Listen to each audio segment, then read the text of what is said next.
Dumako naman tayo sa August 3, si Dog ang kailangan mag-ingat, south na direksyon ang kailangan nating iwasang lahat. So, okay, August 3 is Sunday, ang mga sumusunod ay mga masaswerte. Maswerte pa rin sa araw na ito ang pagpapakasal or kasalan. Engagement ay maswerte pa rin sa araw na ito.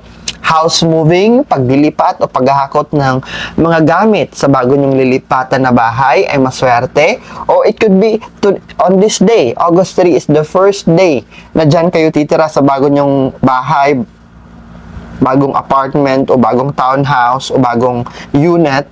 It's lucky or auspicious kung August 3 ang inyong house moving or relocation day. Maswerte rin ang araw na ito ang para sa pagta-travel. Maswerte ang araw na ito para mag-alay ng sakripisyo. Maswerte rin ang araw na ito para mag-donate at magkawang gawa. Maswerte ang araw na ito para pumunta ng simbahan o mag-alay sa altar para magdasal kayo na swertehin kayo sa buhay or swertehin kayo kung ano man ang gagawin ninyo. Maswerte rin ang araw na ito para mag-house cleaning, para i-set up at iposisyon yung mga pampaswerte sa loob ng inyong tahanan.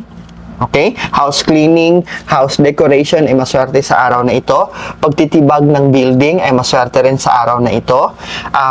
Pagpapatayo ng bagong tahanan ay maswerte rin sa araw na ito. Laying the foundation o pagbubuhos o pagpapatayo ng pundasyon o poste ng pinagagawa ninyong building o tahanan ay maswerte sa araw na ito. Growing plants, sa mga plantito natin, sa mga farmers, growing plants is maswerte on August 3. At maswerte rin ang araw na ito if plano ninyong bumili ng karagdagang livestocks. Di ba? Livestocks na negosyo. Mga manok, kanding, baboy. Gusto nyong magdagdag, maswerte ang araw na ito para bumili ng livestocks. Kung hindi naman kayo into farming, poultry and hog raising, you wanted to have a pet sa inyong tahanan, could be a cat or a dog or whatever pet that you wanted to have.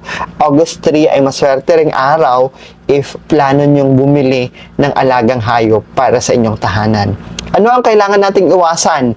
Hindi maswerte for August 3. Ang hindi maswerte for August 3 ay ang pagpunta o pagdalo ng libing, ng patay, at grand opening ng negosyo. Yung dalawang yon ang hindi maswerte on August 3.